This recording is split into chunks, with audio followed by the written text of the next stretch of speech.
ఇప్పుడు AP express వార్తలు చూద్దాం. కర్నూలు జిల్లా కోడుమూరులో కలెక్టర్ సిరి పర్యటించారు. ఉల్లి రైతులకు నష్టపరిహారం అందించేందుకు జనవరి 3వ తారీఖున మంత్రి అచ్చెన్నాయుడు కర్నూలు జిల్లాకు రానున్నారు. ఈ నేపథ్యంలో కార్యక్రమం నిర్వహించనున్న సభాస్థలిని కలెక్టర్ పరిశీలించారు. ప్రోటోకాల్లో ఎటువంటి ఇబ్బందులు లేకుండా కార్యక్రమం రూపొందించాలని అధికారులను ఆదేశించారు. పేదలకు ఎన్టీఆర్ భరోసా ద్వారా సామాజిక భద్రత ఏర్పడుతోందని ఎన్టీఆర్ జిల్లా కలెక్టర్ ఆకస్మిక అన్నారు. విజయవాడలోని లెనిన్ సెంటర్లో పెన్షన్ పంపిణీ కార్యక్రమంలో పాల్గొన్నారాయన.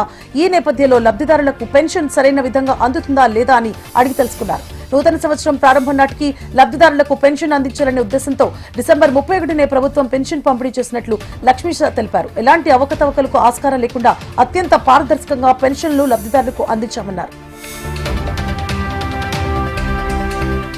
అనకాపల్లి జిల్లా ఎస్రాయవరం మండలంలో నూతన ఆర్డీఓ కార్యాలయాన్ని ప్రారంభించారు కలెక్టర్ విజయకృష్ణన్. ఎమ్మెల్యే రామకృష్ణ నూతన డివిజన్ గా అడ్డ రోడ్డు ఏర్పడిన తర్వాత తొలి ఆర్డీఓగా రమణ బాధ్యతలు స్వీకరించారు. ప్రభుత్వ పరిపాలనా విధానాన్ని ప్రజలకు మరింత చేరువ చేసేందుకు 3వ డివిజన్ గా అడ్డ రోడ్ రెవెన్యూ ఏర్పాటు చేసినట్లుగా కలెక్టర్ తెలిపారు.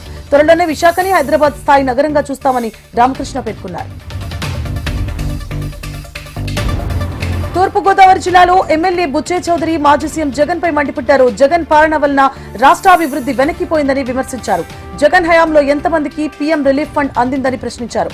దేశ చరిత్రలో అనేక సంక్షేమ కార్యక్రమాలు చేసిన ఘనత కూటమి ప్రభుత్వానిదేనని పేర్కొన్నారు. కూటమి ఎన్నికలలో ఇచ్చిన హామీల ప్రకారం అన్ని పథకాలని అమలు చేస్తోందని స్పష్టం చేశారు ఆయన. అనంతపురం జిల్లా రాళ్లనంతపురంలో ఎమ్మెల్యే సురేంద్రబాబు పర్యటించారు. రాష్ట్ర ప్రభుత్వం ప్రతిష్టాత్మకంగా చేపట్టిన పింఛన్ల పంపిణీ కార్యక్రమంలో ఆయన పాల్గొన్నారు. నూతన సంవత్సరం సందర్భంగా ఒక రోజు ముందుగానే లబ్ధిదారులకు పింఛన్లు అందజేశారు. అనంతరం కార్యకర్తల ప్రతిభను గుర్తించి ఉత్తమ కార్యకర్తలకు ప్రశంసా పత్రాలను అందజేసి ఘనంగా సన్మానించారు. అర్హులైన ప్రతి ఒక్కరికి పింఛన్లు అందేలా కూటమి ప్రభుత్వం ప్రత్యేక చర్యలు తీసుకుంటోందని తెలిపారాయన.